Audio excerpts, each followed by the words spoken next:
Hi everybody and welcome to Nerd Rage. I was thinking a lot about Peter Jackson lately and his desire to make really short stories into insane trilogies. Peter Jackson has done this with The Hobbit, making it 3 movies, having them each end with an extremely annoying cliffhanger.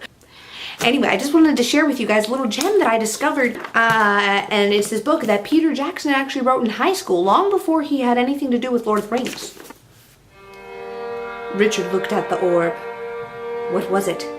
What secrets did it hold?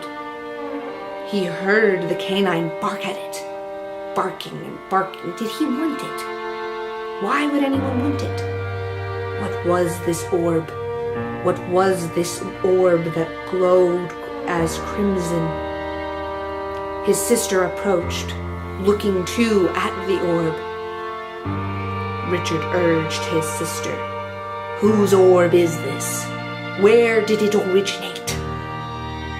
And all she remarked was, "That is the crimson orb. That belongs to us now." Richard replied, "How can it belong to us? From whence did it come? Where does this orb originate?" She looked at him. Her eyes knew the answer that her lips would not tell.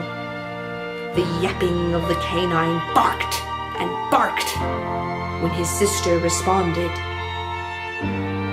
Mother and father went to the market, and they bought us this, for we were good all day. Richard was delighted and yet afraid. Was this a trap? What would happen? Was this a plaything that their mother and father had gotten them simply to taunt them?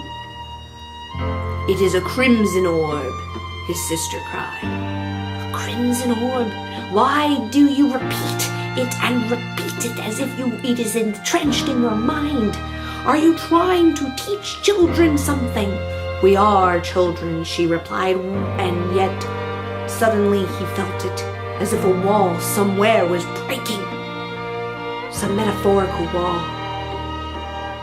And alas, he decided he would let his mind rest, for now he knew the crimson orb was his, the crimson orb was crimson, and that they must play with it before dinner time. But what of the canine? That's what you find out in book 2. That was Peter Jackson's retelling of the classic tale Dick and Jane. Anyway, I hope you guys enjoyed this version of Nerd Rage. I'm going to be making these videos a lot more regularly because I am a good internet person. Alright, hope you guys enjoyed Peter Jackson does Dick and Jane. Alright, everyone have a good night, live long and prosper, and Merry Christmas.